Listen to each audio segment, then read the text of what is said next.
Royal Enfield లైనప్‌లో చాలా bikes ఉన్నాయి. 350 సీసీలో గాని, 450 సీసీలో గాని అండ్ 650 సీసీలో గాని. So, according to your needs ఏ బైక్ మీకు సూట్ అవుతుందో ఈ వీడియోలో మనం డిస్కస్ చేద్దాం. సో, లేట్ చేయకుండా let's get into our video. Hey hello riders and adventure seekers. I am Harnath Bandi and welcome to my channel. I am Harry 46. So, ఈ video start చేసే ముందు ఈ వీడియోకి లైక్ చేయండి అండ్ కామెంట్ చేయండి.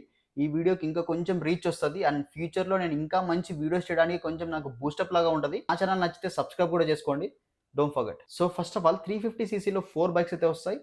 Bullet, Classic, Hunter and Meteor. 450 సీసీలో 2 bikes అయితే వస్తాయి. Himalayan and Guerrilla. అగైన్ 650 సీసీలో 4 బైక్స్ అయితే వస్తాయి. Super Meteor, GT and Continental and Shotgun. So ఇందులో నాకు నచ్చని విషయం ఏంటంటే same kind of bikes drag చేయడం ఎందుకు? ఒక్కొక్క సీసీలో 2 to 4 బైక్స్ ఎందుకు లాగడం? అండ్ పాజిటివ్ సైడ్ ఏంటంటే కంపెనీ కొన్ని చేంజెస్ చేసి వేరే సెగ్మెంట్ లో బైక్ ని రిలీజ్ చేస్తుంది. ఫర్ ఎగ్జాంపుల్ హిమాలయన్ ని తీసుకోండి. హిమాలయన్ ప్రాపర్ అడ్వెంచర్ టూరర్ కొన్ని చేంజెస్ చేసి గరిల్లా 450 రిలీజ్ చేసింది to compete against Husqvarna 401 and Triumph 400. But మీరు ఏమనుకుంటున్నారో మీ థాట్స్ ని షేర్ చేయండి కమెంట్ బాక్స్ లో. What do you think about this strategy? Royal Enfield strategy of multiple bikes. So మన టాపిక్ లోకి అయితే వచ్చేద్దాం. సో ఫస్ట్ 350 సీసీ గురించి డిస్కస్ చేసుకున్నాం. షార్ట్ అండ్ క్లియర్ గా ఎక్స్ప్లెయిన్ చేస్తా, ఎక్కువ లాగను. First classic and bullet both are same bikes. Practical గా మాట్లాడుకోవాలంటే highway plus off roading plus city. So ఈ మూడింటి కోసం డిజైన్ చేశారు ఈ బైక్ ని. సో ఈ రెండింటి బైక్స్ లో ఏ బైక్ కొనాలి అని కన్ఫ్యూజన్ లో మీరుంటే ఏ కలర్ నచ్చితే ఆ కలర్ కొనేసుకోండి. సో ఎస్పెషల్లీ క్లాసిక్ 350లో ఎక్కువ కలర్స్ అయితే రిలీజ్ అయ్యాయి ఈ మధ్య.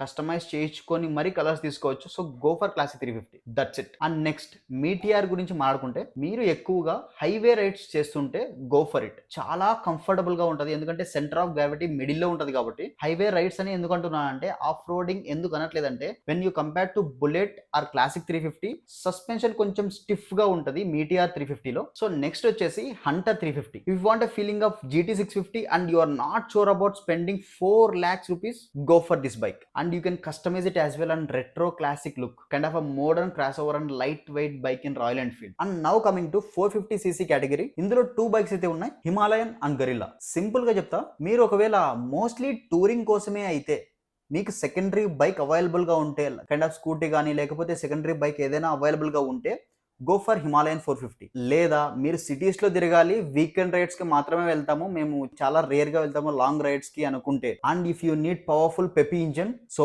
In this case go for Guerrilla. Now coming to 650cc engine. First of all GT and Interceptor గురించి మాట్లాడుకుందాం. ఎందుకంటే ఇవి ముందు ఎప్పుడో వచ్చిన బైక్స్ కాబట్టి. ఫస్ట్ స్పోర్టీ అండ్ కొంచెం లైట్ వెయిట్ గా ఉండి అండ్ రేజర్ లుక్ కావాలంటే గో ఫర్ జీటీ. కొంచెం వెయిట్ గా ఉండి మోర్ అండ్ టూరింగ్ సైడ్ కావాలంటే go for Interceptor. So Meteor 350 గురించి అయితే చెప్పా కదా, city or highway rides. Super Meteor కూడా exactly same, but this bike comes with more power means less mileage గురించి మీరు పెద్దగా ఆలోచించకపోతే go for Super Meteor. Now come to Shotgun 650. Interceptor Super Meteor కి మిడిల్ లో కావాలంటే go for Shotgun 650. So చూసారా ఎంత కన్ఫ్యూజన్ గా ఉంటుందో ఏ బైక్ కొనాలంటే. సో ఇన్ని బైక్స్ ఉన్నా కూడా ఎక్కువ కన్ఫ్యూజనే. So these are all cc bikes. So ఎక్కువ ఇన్ డెప్త్ గా అయితే చెప్పాలి అనుకోలేదు, ఎందుకంటే ఇన్ డెప్త్ గా చెప్పాల్సి వస్తే ఒక్కొక్క వేరియంట్ గా ఒక్కొక్క వీడియో చేయాల్సి వస్తుంది. అది సోదైపోతుంది, మనకు పెద్ద ఇంట్రెస్ట్ కూడా ఉండదు. ఆ ఇంజన్ పవర్ ఏంటి, ఈ ఇంజన్ పవర్ ఏంటి, ప్రాక్టికల్ గా అది ఎవరికి అవసరం లేదు కూడా. సో షార్ట్ అండ్ సింపుల్ గా ఉంచేద్దాం అనుకున్న కంటెంట్ అయితే, ఎందుకంటే కన్ఫ్యూజన్ ఉంటుంది ఎక్కువ. సో ఇప్పుడు ఇంజన్స్ గురించి మాట్లాడదాం. 350cc ఇంజన్స్ విషయానికి వస్తే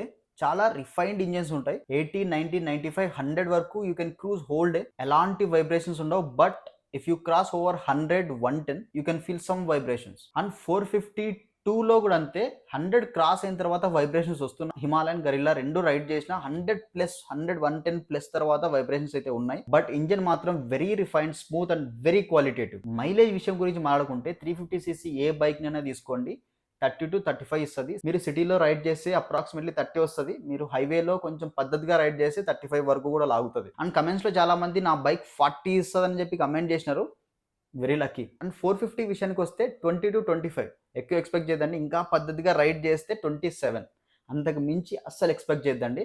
సిటీలో అయితే 20, నాట్ మోర్ దెన్ 20. సో ఎవరైనా 450 ఓనర్స్ ఉంటే జస్ట్ కమెంట్ చేయండి ఎంత ఇస్తుంది మీ బైక్ అన్నట్లు. సో మీరు ఏ బైక్ తీసుకోవాలో కన్ఫ్యూజన్ లో ఉంటే ఈ పాయింట్స్ అన్ని నోట్ డౌన్ చేసుకోండి. సో షోరూమ్ కి వెళ్ళి అన్ని బైక్స్ ని టెస్ట్ రైడ్ చేసి ప్రతి ఒక్క పాయింట్ ని చూసుకోండి. సో మీకు ఏ బైక్ కంఫర్టబుల్ గా ఉంటుందో just go for that bike. ఎవరి మాట వినొద్దు, మనిషి మాట అస్సలు వినొద్దు. అండ్ ఇంకా ఏమైనా డౌట్స్ ఉంటే, క్లారిఫికేషన్స్ కావాలంటే just comment it down. So ఈ వీడియో మీకు ఎక్కడ హెల్ప్ అయ్యున్నా కూడా please don't forget to like the వీడియోని లైక్ చేయండి అండ్ కమెంట్ చేయండి.